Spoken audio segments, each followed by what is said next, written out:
นื่อยหดពេកក្រៃឲ្យតែមានថ្លៃ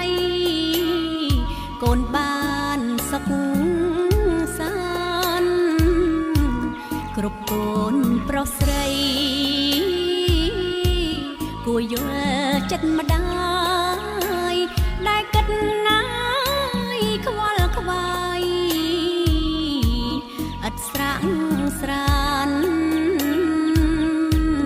តាំងពីកំណើតលុះធំពេញប្រានទុកប៉ុណ្ណា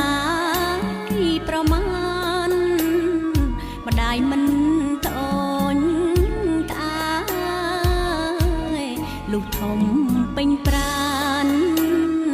ទុកប៉ុណ្ណាប្រមាណ